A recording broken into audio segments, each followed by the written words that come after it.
review. Here we go. So welcome everyone. My name is Kaitlin Branch and I'll be moderating reading for everybody today.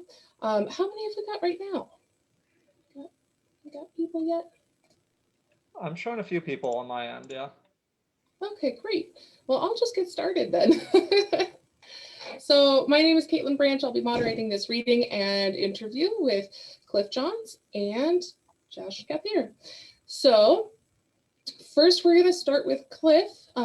His novel, Velocity Blues, is what we're talking about today. And I just want to give you a little bit of information about Cliff to start with. So he lives outside of Chicago with his wife and rescue dog and is a retired engineer. So he does all the smart things for us.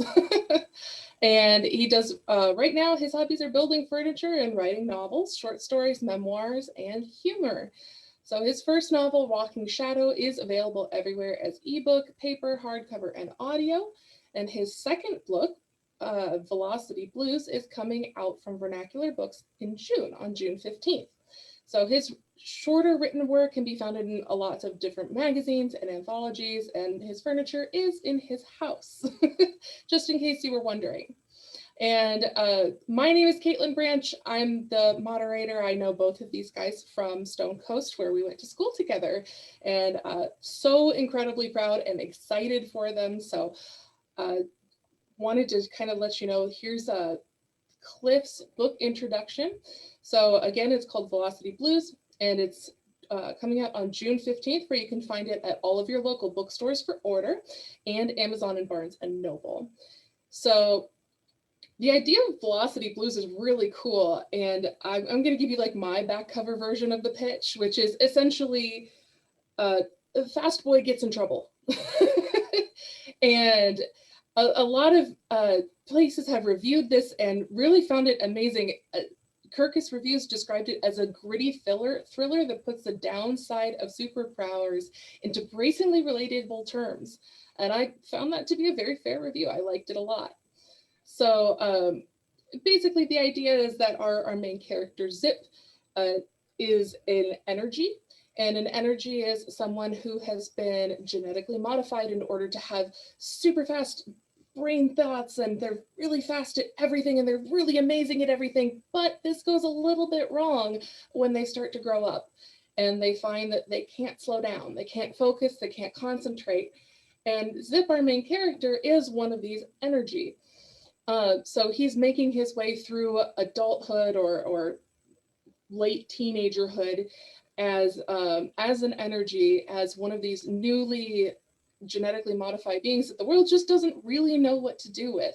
And it was very interesting to watch Zip have to deal with not only the thriller aspects of there's a mystery and there's a chase and he's trying to get away from people and he's trying to fulfill what he's doing, but also just normal life. So that's kind of my little sum up and pitch. But Cliff, let's go with you. It really, just from what I said, it shouldn't surprise anybody that this book goes super fast, like incredibly fast.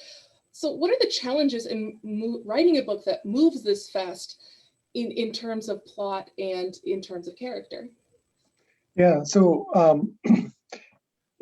the key is everything has to keep moving the whole time, and writing a book where there's just constant motion, where you can't stop long enough to think about one thing very long, because the main character, who is is written in first person, so he just can't stop to think about anything very long. So neither can the book, and as a result, the biggest challenge was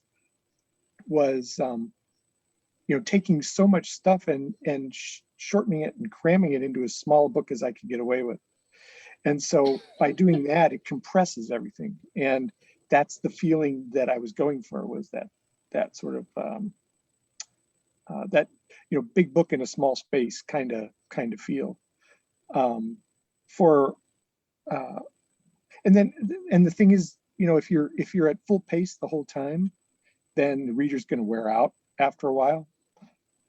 So I added some breaks in there that you have to read the book to see how they work, but it slows down the story just long enough to sort of catch breath and and then off we go in the real world again.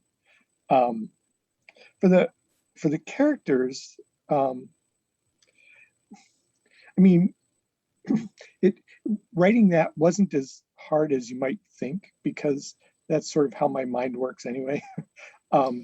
So it's the main issues that Zip has is focus, is concentration, and concentration on one topic long enough to deal with it. And that's actually a problem that I have too.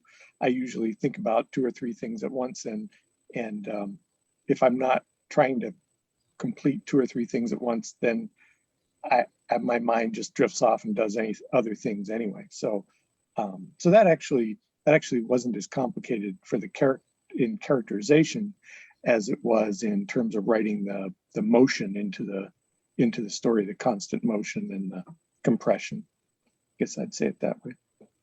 Yeah, exactly.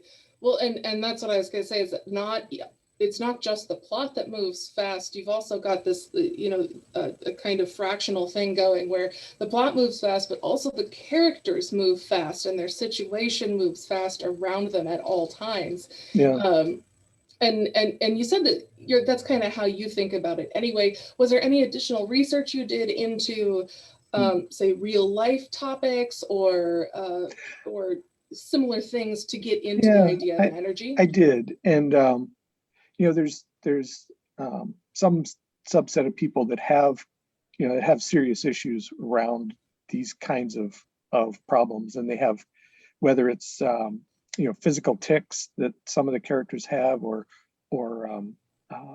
just this inability to stand still, even if they are focusing, maybe they just can't stand still. They're always bouncing around and stuff, and it touches on ADHD, and it touches on obsessive compulsive style behaviors and a variety of other things. So I did do a fair bit of research into that, but I didn't want to focus on specific issues that these people had, because I didn't want it to be representative of, well, this is a character with extreme ADHD. That isn't what this is. So I had to do the research, if for nothing else, just to make sure I didn't end up mimicking that. So the research was actually pretty interesting. I ran across a number of cases that really added a lot to the philosophy behind it, I guess I'll say. Yeah, I mean, I found it, as someone with ADHD, I found Zip intensely relatable a lot of the time, almost painfully so. And it was really great because it felt like, the book was saying, "Hi, I see you," which was really nice. Yeah. The other thing it really, oh, sorry, go ahead. No, I just said thank you. That was part of the idea. Well, and I really love that this book was based in Chicago, and it's very much touchstone in Chicago. Like, there's no getting away from it, which is something that you see in a lot of books where it's like, oh, it's a big city. Is it New York? Is it somewhere else? No, this is definitely Chicago. So can you talk about some of the real places or experiences that we'll see nods to in Velocity Blues? That's interesting. There's a couple of different things that go on there. One is, I wanted to have a number of very specific places that people could sort of tag onto, what's fairly well-known spots. But I also did a nod to some of the places that existed in Walking Shadow in the first novel. In my first novel, it isn't the same characters, but it's about the same time period. So this is near future, but not that near. This is maybe 20 years away or 25 years away or something. And so Chicago looks a bit different now, or at this point than it does right now.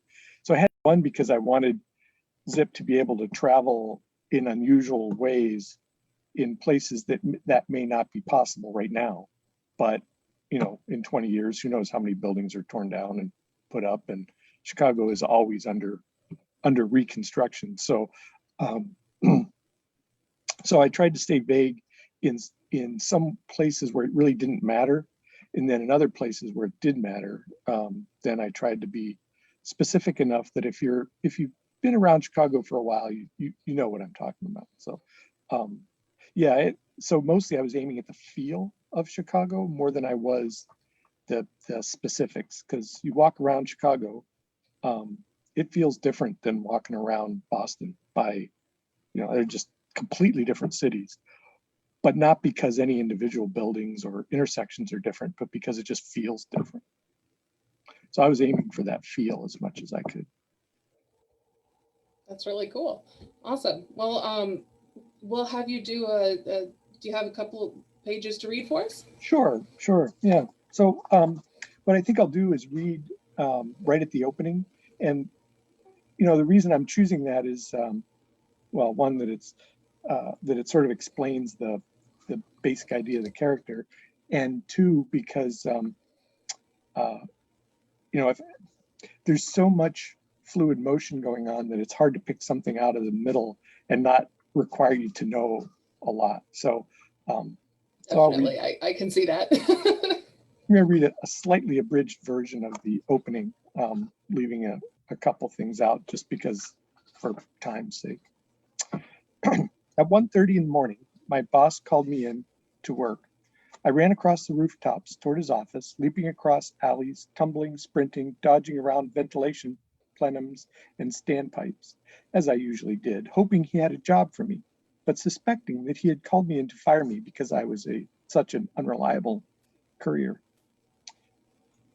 All around me, delivery drones flew out of their holes, buzzing like cicadas, bobbing around obstructions, dodging each other, darting low over the roofs, then floating down among the buildings to leave packages in secure drop boxes. That was usually my job too, except I was human, more or less, and I couldn't fly. I worked for Kegel doing odd jobs that required lots of energy, but not much focus or concentration. Kegel was a low-end hoodlum with delusions of mediocrity, who got lucky a few times and built up a small business. He paid me enough to cover my rent, but not quite enough for sufficient food. I ate a lot. I passed security on the first floor of Kegel's building, then danced backward up the stairs. I danced not because I was happy, but just to expend energy. Ratchet, Kegel's guard and all-around torpedo, who was energy like me, let me in the door. Kegel's office was well lit and glossy. Instead of firing me, Kegel handed me a box about the size of a pound of butter. The box felt cool and a little moist with condensation. It was light brown on one side, fading to green on the other, and speckled with dark spots, like a slab of dead trout. Kegel, Kegel talked while I danced, wiggled, and played finger games. He was used to his energy employees constantly fidgeting, but he sighed with disgust at irritation anyway. I was young, frenetic, and unfocused, even for energy. Go to the castle wheel, he said. Find an E-woman dressed in green, wearing a stainless steel bolt through the top of each ear and a brass-colored tattoo of a Phillips head screw on each side of her neck. Give her the box, then return immediately. He paused. Take it directly to Castle Wheel, Zip. Give it to Bolt. Don't mess around. Don't get distracted. Don't take the long way. Directly there, directly back. Understand? I had trouble listening to such long sentences spoken by a regular person, a slug as we call them, as in sluggish and slow. The slack time between his words seemed long enough for a whole conversation, for an E like me. So while he talked, I thought about trout-flavored ice cream, about how fudge-coated ice cream sandwiches, maybe not trout-flavored, would taste mighty fine right then, about fishing with my mother. I caught 3 lake trout in one day back when I was 10, back when I was Zane, back when I was gifted. By the time I had fully transitioned to E at 16, I had chosen to call myself Zip. The name fit me. Before that night, before Kegel gave me that package, all I wanted was to be normal, to be able to stand still or even sit down for a moment, to be able to focus on one thing for more than a few seconds at a time. I wanted to be useful as more than just a courier. I wanted to be as I had been before I'd changed. Nodding vigorously to show I understood Kegel's directions, I imagined stopping by to see Bang on my way to Castle Wheel. Her place wasn't really on the way, but I figured I had time. Grilled trout tasted good, but but I hadn't the bank for that kind of food in a while.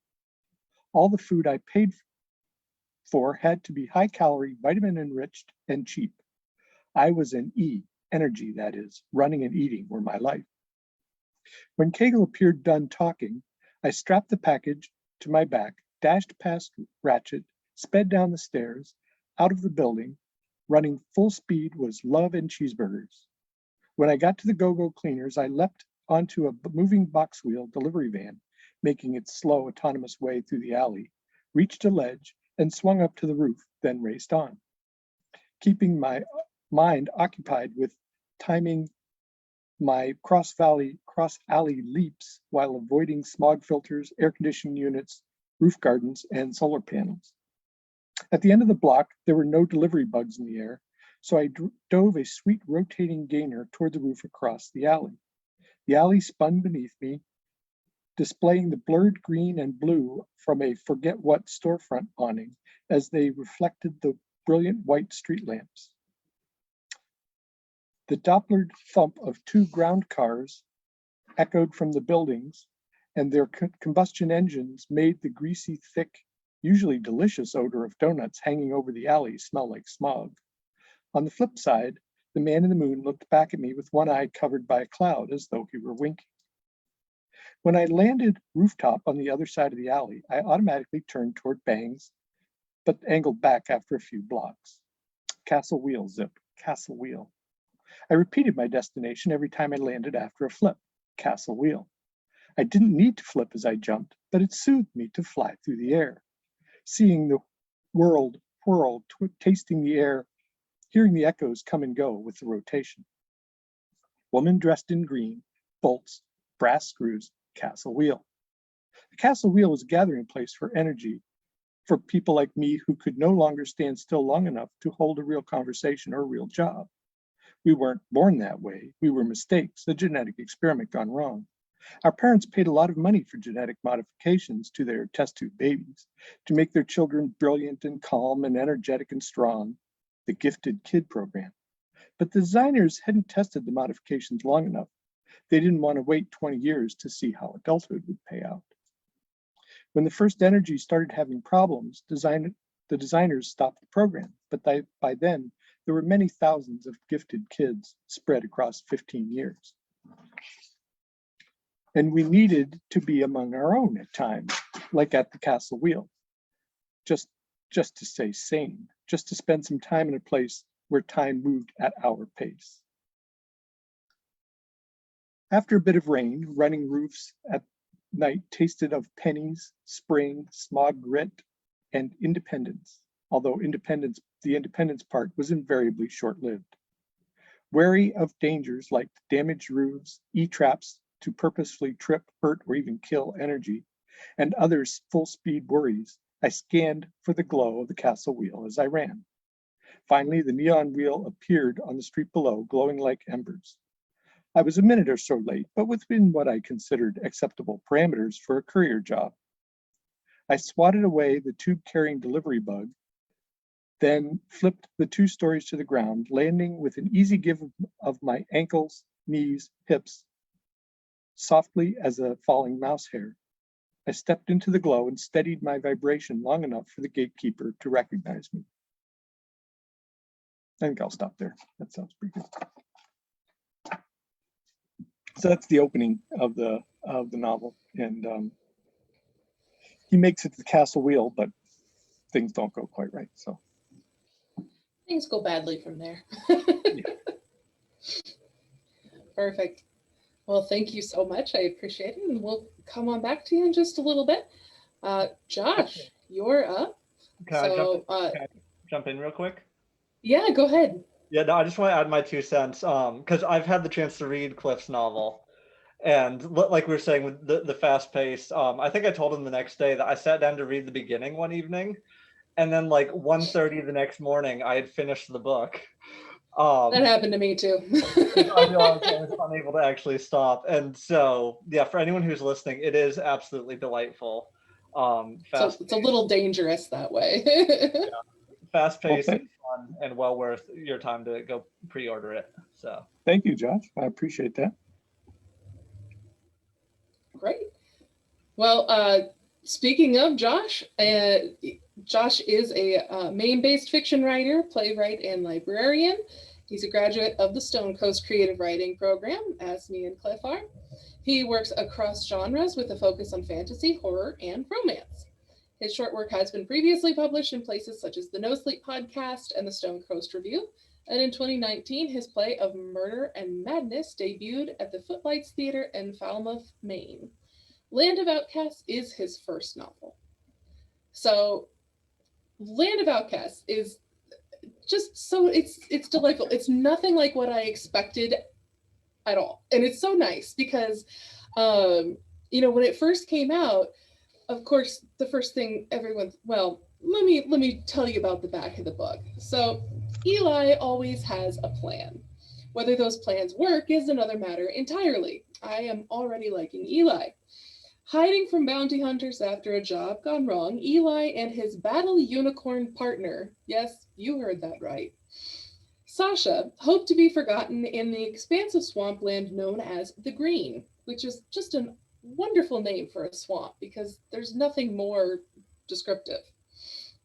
When a woman named Marion offers them a job, help track down her banished father deeper in the Green, it seems like the perfect payday to tide them over. However, surrounded by a web of secrets and with a dangerous enemy following behind, Eli and Sasha will discover that bandits and monsters are the least of their problems. Even if they survive the Green, completing their job and finding a way to go home will be no easy task. What's a pair of mercenaries to do when faced with a dire situation and no good choices? Something stupid, probably. So, as we were talking about last night, the first thing everyone gloms onto, and I was definitely included in this number, is the battle unicorn. And Sasha is an absolute delight. With this, the interesting thing about it is that the text doesn't really make anything of her. They're just, yeah, there's a battle unicorn. Bet. That's it. There's nothing special about it. And even in the universe, people are surprised and interested, but it's not hugely a humongous deal. It's still a thing. It's a rare thing, but it's still a thing. But I do want to ask, because I'm sure this has been asked before, but I need to know, can we talk about the battle unicorn? Where'd she come from? How'd you name her? Where'd her attitude come from? Tell me more. Yes. No, and you're right. I've definitely embraced Sasha the Battle Unicorn as a way to pitch this book because like those are the only words I need to say to most people and they are suddenly interested. And so I've definitely used that just as I've kind of put the book out there. And she is, I think, the most fun character to write out of this group and definitely has become kind of a fan favorite from people who have read the book that I've talked to. But yeah, in terms of where she came from, some of my inspiration goes back to very traditional fantasy, so like Lord of the Rings and stuff like that. Is still very near and dear to my heart, with the big kind of epic, expansive narratives. And obviously, a book like this is not Lord of the Rings length. It is a much more contained, very focused adventure story set within a world that is implied to be much, much bigger than the story we get. And one of the things I like doing in writing is just playing with things that are familiar and making them less familiar. And so it had just occurred to me at one point that unicorns very often are white, peaceful, and they have a standard representation in a lot of literature. And so I was like, what if there was a big, black, scarred battle unicorn instead? And just kind of took all of those things and made them opposite. And so for her personality and appearance, like it really just came from flipping everything that at least I had in my head about what unicorns were. And then just kind of setting her loose. And then for the adventure story, I knew I wanted this pair of just kind of down on their luck adventurers surviving on each other and skill and luck and whatever they could pull together. And so the banter between the two of them came out of that, the adventure, all of it kind of built out of this pairing that I put together that didn't really belong together, but nevertheless made it work. And I just kind of let them run with it and went to see what kind of trouble they'd get up to. Yeah, in some ways, it reminds me of River of Teeth, which is hippos, battle hippos, Yeah. so essentially, and mercenaries and cowboys and that sort of thing. So it's the same kind of, huh? I want to know more type of thing, and it was really delightful about that. So great job there, and that's it is perfect. Just sometimes that's how books come out is, well, let's just take this trope and opposify it. But And River of yeah. Teeth was definitely an influence on this book as well. I love that series. So No, I was reading it and going, huh, I think I know a comp. So let's also talk about the illustrations in this book. I was so delighted to see a book with some illustrations, because that's something I think that we really fall down on here in the US a lot of times, is our books don't have very many touchstones of, and to some extent, yes, let's go ahead and let the reader do everything. But also, it's really nice to be able to have some input on that, even if they're pretty simple but beautiful sketches, like kind of what you've got, some pencil and charcoal sketch type things going on. So I wanted to know, what was the process for developing those? How did they get in there? And did you get any input, or did the person just read and draw? yeah, so the inspiration or the reasoning for it was like even just growing up with like the Chronicles of Narnia and Jules Verne.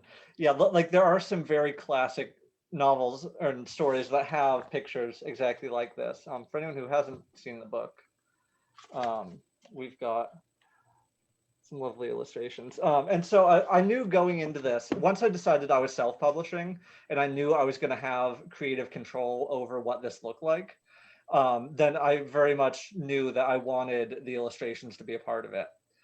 And luckily, part of what made that happen is my grandmother is a trained illustrator. And so Darby Mumford is my grandmother, who I was able to approach and be like, do you want to illustrate a book that I've written? And she had time and was absolutely on board. And so, yes, I did have input into the process. Where she has done work with books before, but never quite this style. She's done more. She's done some kids books and stuff. And so we picked out excerpts and kind of went back and forth with some samples and stuff like that. And then once we had a kind of a shared vision for what this was going to be, I was able to hand it off, and she was able to bring these characters and settings really to life in their final form, which was super exciting because I am not visually arts talented. And so to be able to see these things represented in a new way was just really fun. And I really like the extra element that it brings to the book. And she did the cover as well. So this book would not have been the same without the visual talent that she brought to it. So Yeah, and it's absolutely wonderful just having a little bit of an idea, not having to do everything in your head, because the writing is very evocative. In fact, I have a lot of feelings about that swamp. The green was so perfectly described as a swamp, and I've been to swamps, and reading this sometimes made me a little uncomfortable because of all the bugs, and I know exactly what it feels like to get bitten up like that, and did not enjoy it at all. But was there additional research done for the swamp, because you kind of live up there in Maine? There's not a ton of this type of swamp there. no, there is not a lot of this type of swamp. And actually, I think my first visit to a real swamp happened after the book was mostly written. Um, I was in Florida and got to see some of the swamps down there. But like, no, I did do some research, and I was looking at like pictures and video and stuff of just kind of what they looked like to kind of get that image. And the bugs, Maine does have black flies and mosquitoes and deer flies and some pretty nasty, mean insects that come out in the summer. And I think my dislike of these insects comes through in the book pretty clearly. Yeah, And there were some moments I'm just like, nope. Exactly, yeah. And so between that and then, I mean, Maine does get humid sometimes, enough to describe that feeling. So it was a combination of what I had experienced here, and then some research, and then just a little bit of creative license to just create this damp, bug-infested wetland. And then one of the fun things was to make it seem terrible, because we see the entire book pretty much through Eli's perspective, and he is very much out of his element. But then to find moments of kind of beauty in the midst of it, because there are people for whom this swamp is home.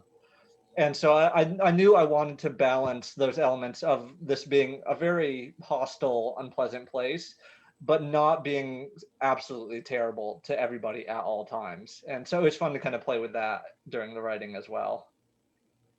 Yeah, and it gives you a chance to show like a competent navigator, competent navigator of the environment is going to have a much better time than someone who has absolutely no idea what they're doing. And that's a really interesting thing to show as well, especially between the characters who know what they're doing and the characters who very much don't. So that was really interesting, and I did very much enjoy this book. It's been very fun to read. So with that, let's go ahead, and you got some time to read for us? I do, yeah. Beautiful. So I actually picked out a scene. It's just about halfway through, and it's a scene that I don't think I've read as much at some of the events I've been doing. But it doesn't take a whole lot of context. As Kaitlin said from the kind of back synopsis, Eli is a gunslinger and mercenary, and he's the lead character of this. Sasha is a battle unicorn and is his partner, and they've been hired by a woman named Marion to go out into the green and try to locate her father. So at the part where I'm reading, they've actually stopped at a settlement partway on their journey. There's been a big gathering because visitors basically never come this way. And just after the gathering is winding down, that's where the scene will pick up. So they're out in the green, this isolated settlement, just trying to kind of find their way through this job that they've taken on without fully understanding all of the implications. It was late when the gathering ended, the novelty of visitors willing to stop and speak clearly holding great appeal. Once the group finally dispersed, Marion was led away to her own quarters, while Eli and Sasha requested to share a bungalow.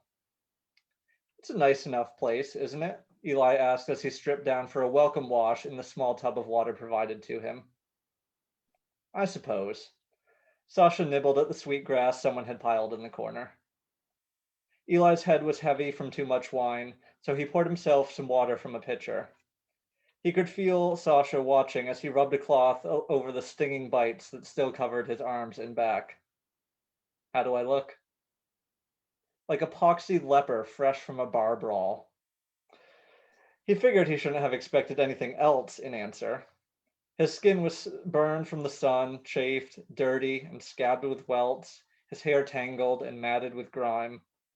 He watched the wash water turn cloudy with just a few strokes of the rag, but the temporary relief provided by the cool water, the momentary ease of discomfort as he scraped off layers of grime, it was beautiful. Sasha continued eating, throwing occasional glances his way as he dried and dressed in loose clothes fresh from his pack so he could wash his traveling gear. What is it? He finally asked when Sasha's loaded silence carried on too long. I think you know. Do we have to argue about this right now? He asked, keeping his voice low. There wouldn't be an argument if you just agreed with me. So much for rest. Eli stretched and something popped loudly in his back. Which part am I supposed to agree with? We've established that Marion isn't telling us the whole story. We agree that her father may not even be alive. We agree we're about to walk into unknown dangers for a job we have no personal investment in. We never have personal investment in our contracts, Sasha said. Or at least I don't. We both know you get a little too emotional sometimes. Sasha's look deepened. No, I'm wondering what's happening to you. Me? You're changing, Eli. Walking away from fights, not pressing Marion for information we have a right to know. I'm tired of fighting, yes, but there's something you're not telling me. There was more.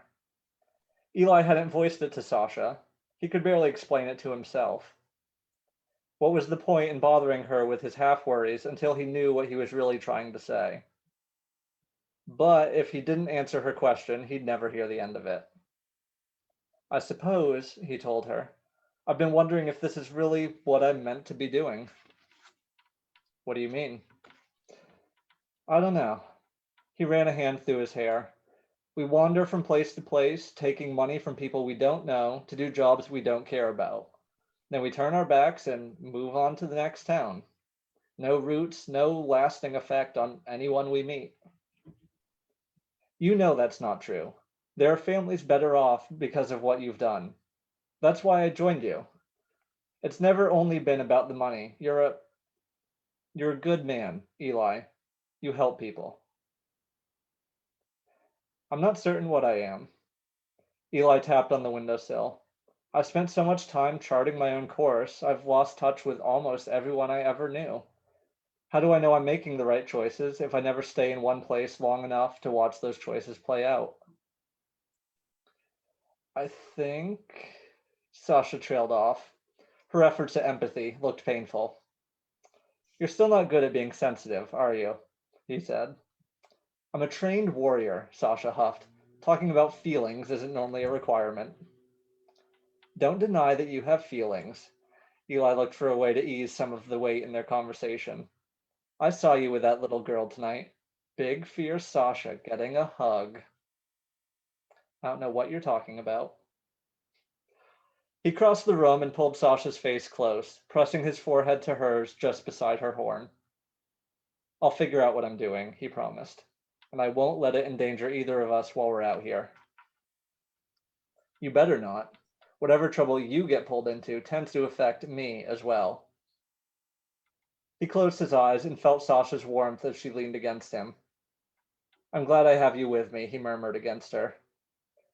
Yeah, me too, but that's enough sincerity for one night. They separated.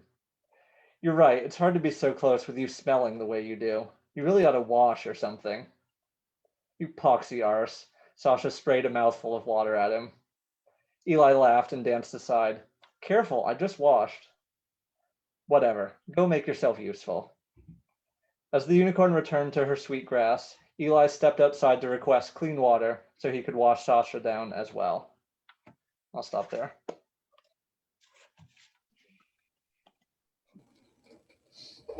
Wonderful. That's a delightful part that thankfully I just read. So what I wanted to do next is kind of talk to both of you and start a conversation between the two of you. Okay, and also have a cat. So what I noticed about when I was reading both of your books kind of around the same time is that they both have a theme of escape, and not just in the physical sense of running away from things, they have that too, but also escape from oneself and one's issues, while also inviting the audience to escape into the book. So I thought it was interesting that there were so many different facets of escape here, and I wanted to have you both talk about, especially in the midst of a pandemic when we all would really, really like to escape quite a lot. How do you think books, and in a broader sense, your art or art in general, is allowing us to escape even as it shows us how to self-reflect? What's the value in that, and what do you think of your books in that idea?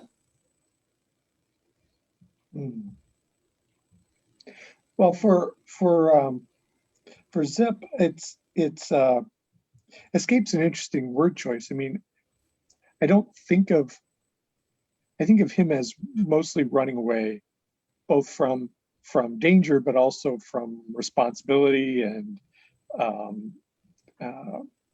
you know, having to think things out. He just doesn't want to do that. He'd rather just run around and do nothing.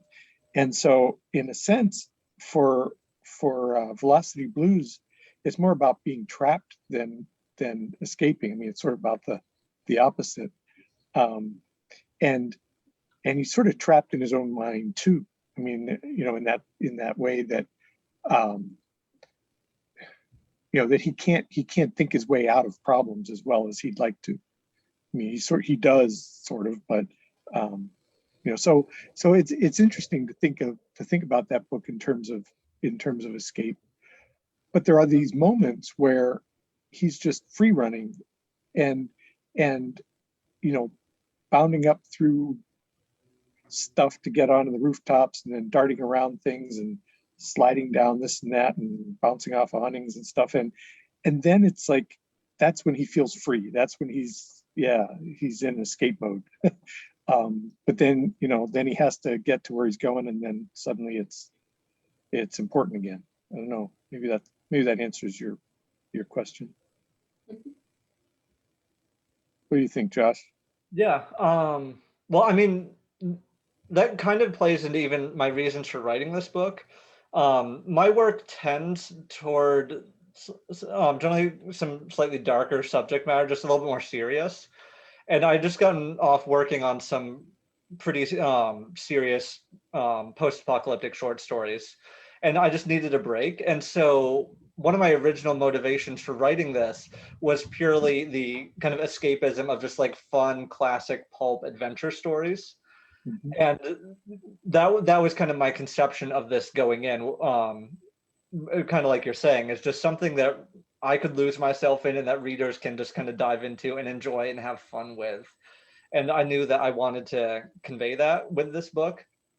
And then as I was writing it, as happens with all my stuff, is I discovered that there were some much deeper things running through as I spent time with these characters.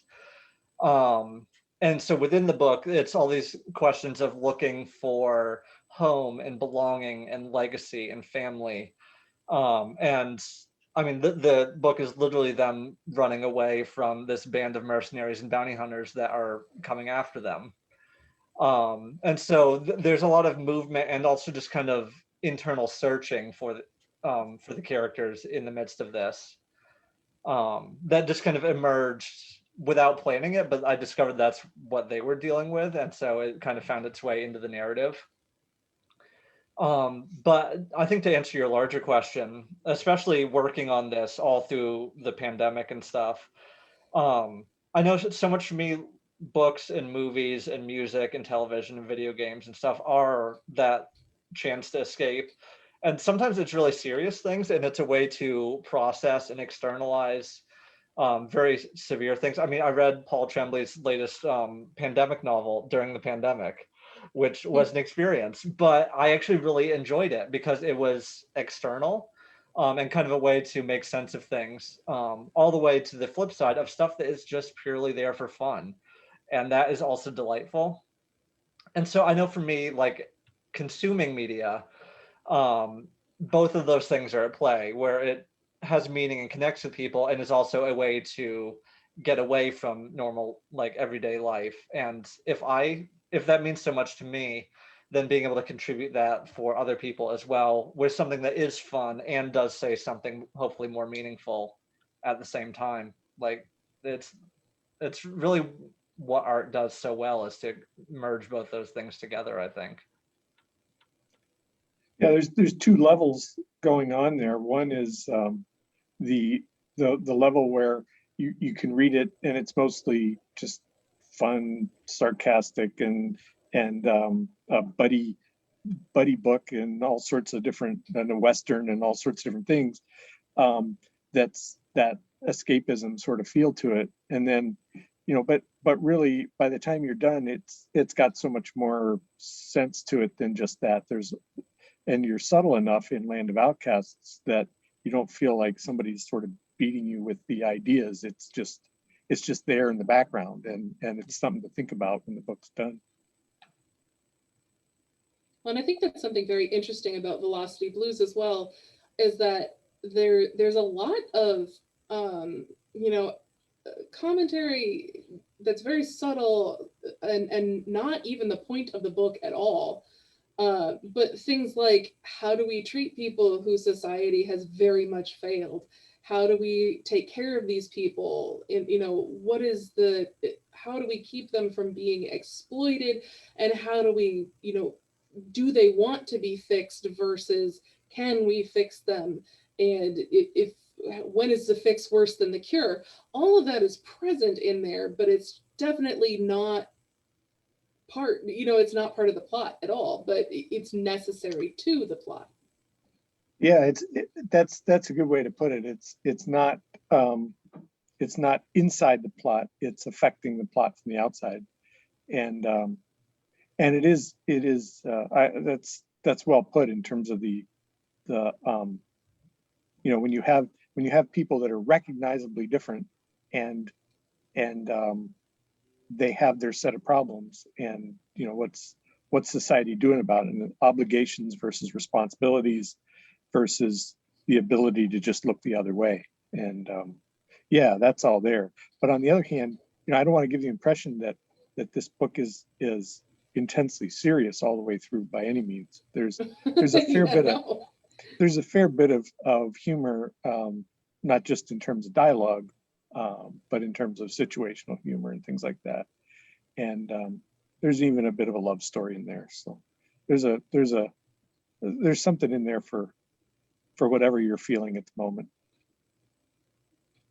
Yep, exactly. That's it is a really classic thriller noir in that way. I really like Josh described it as parkour noir. I do have to say, I saw that in somebody else's review, so I did not come up with that. Whoever it was brilliant, but shout out to that person. But I laughed out loud at work when I read that. That's a well phrased thing. Actually, I think my editor came up with that. But it really fits the whole story very well. That's true. Yep, because you've got a mystery, you've got your thriller, you've got your love story. Mm-hmm. It's all in there. So it's a perfect little package of what it's supposed to be. Yeah. Let me see. And all in high speed. So. And all in high speed, exactly. Yep. Well, I think we're about 10 minutes from the hour mark, depending on your time zone, which hour. So I wanted to see if anybody had any questions, and you can either write them on the comment section of the Facebook Live, and we'll be able to catch it pretty easily between me and everybody else looking at this thing. So if anybody has any questions, now would be a great time to ask. But other than that, do you guys want to talk about where to buy your books? Any shout outs you want to do? Josh, go ahead, you first. Yeah, so and for anyone who is watching, I dropped a bunch of links in the chat as well for both of these books. But yeah, no, Quiet City Books in Maine actually has signed paperbacks and hardcovers in stock. So if you want to check out that website and support a local independent bookstore, definitely go ahead and do that. But otherwise, it's available in ebook, paperback, and hardcover from most major retailers. And I'll just give a general shout out. It's been so much fun. This is my first book, full-length novel release. And the support I've gotten from like the Stone Coast community and people I know here has been really fun and just made this an even better experience. That so many people have embraced Sasha and Eli and their misadventures. It's been a very fun thing to see come to fruition this year from years of work leading up to this point. And I'm super happy to be here tonight, even with both of you who have been along for so much of this journey. And I'm such a fan of both of your work as well and everything. So it's fun to just have this community and be doing this writing thing all together. Yeah, exactly. And it's such a supportive community in general. Like, just, yeah, no problem. I got you. Let's moderate this thing. And Cliff, how about you? Anything that you'd like to shout out? Any people you'd like to? I did want to mention that Kelly's Books to Go, who Kelly's very supportive of the Stone Coast program, and she's always there selling books during the program when it's actually held in person.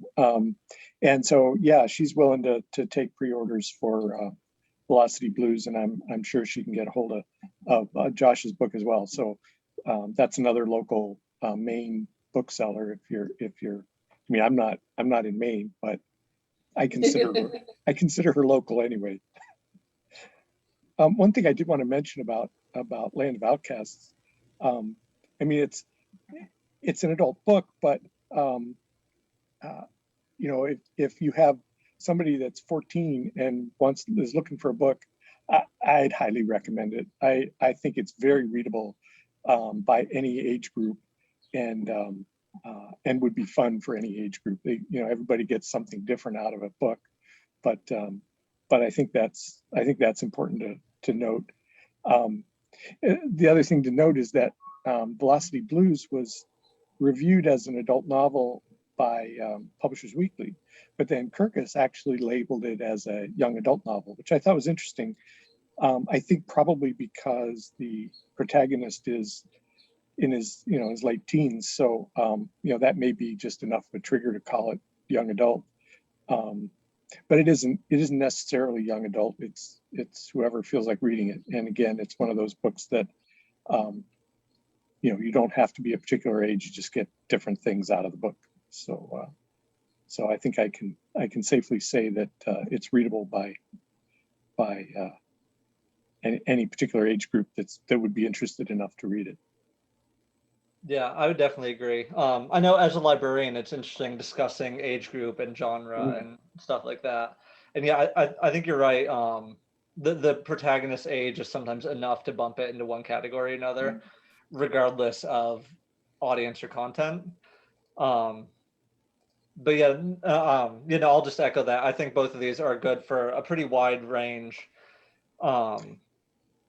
And for Cliffs too, we mentioned genre a little bit. I just wanted to say that your blending of like noir and mystery and science fiction is so much fun in these, because I've read noir books, I've read science fiction, and at least in my reading experience, I haven't seen those two together a whole ton.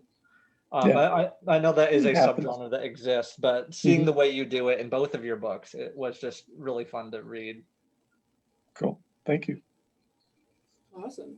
And we do have a question from Facebook. Joy is asking kind of just a broad picture of your creative process, from start to finish, something to give an idea of how you start the book, how you edit, what you keep in mind, and anything in there. So yeah, paint the pictures. Okay, well, I guess I could start on that. Kaitlin, your video disappeared, by the way. Yeah. So for me, to write a novel, I usually start out with a character with a problem, and I usually think of it as a short story. And then, once I get into it, if I like the character and the story is kind of open, and then I keep writing, and it just somewhere along the way I realized that the situation, and the world and the character really deserve to be a novel, and I want it to be. So I write based on when the muse hits me, which is what they tell you not to do. But for me, it works. I've finished, I guess, 5 novels now. So, it seems to work, but, that's not for everybody. Everybody works differently. And, after I finished the novel after this one, it's like, I don't know, 6 months since I did any really significant writing. And then for some reason, the next novel was Zip, and it just sort of popped into my head, and I'm cranking away on that now. And, once I get over about 10,000 words, then some stuff really starts to, about 1/10 of the way through the book, something starts to roll, and then it works its way up. But I don't do the sit down and write every day. That sounds too much like work to me instead of joy, or joy. and I write organically. I don't sit there and plot the whole thing out and then write each scene individually and fill in all the blanks left by the outline. I tend to just let the story go its own way and be and just sort of grow in whatever direction it wants to grow, and then I go back and make it work. Yes. Josh? Yeah, yeah, it's always so interesting hearing the differences between people's approach. Yeah, I also write fairly organically. I have to know what I'm writing toward, so I have to know an ending.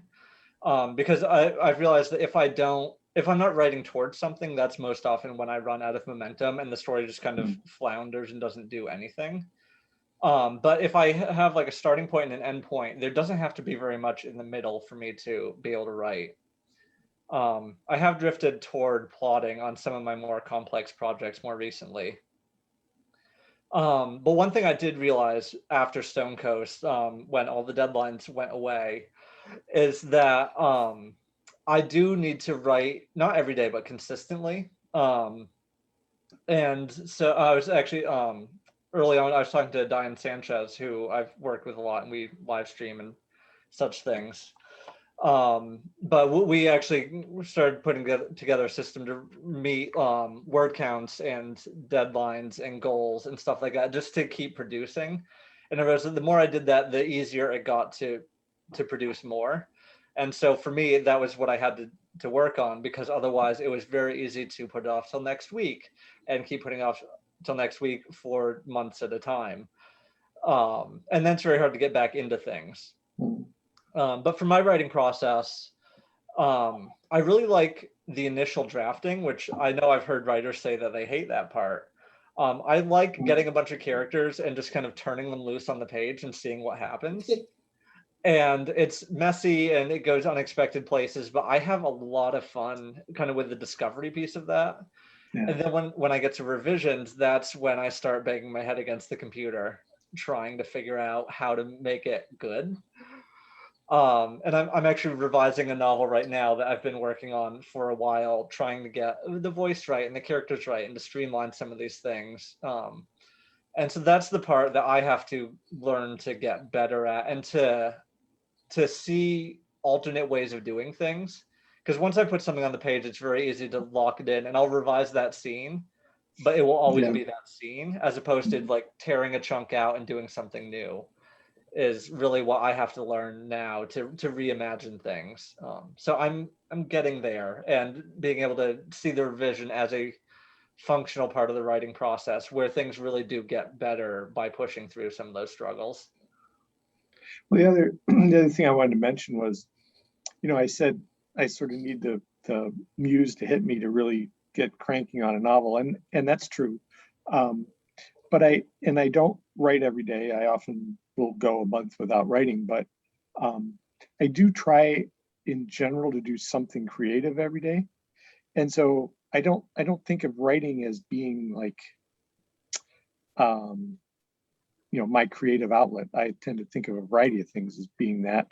And so, even if it's just sharpening chisels for, or cleaning up old hand saws, or making furniture, whatever it happens to be, as long as I'm doing something in that mold, I'm pretty happy with that.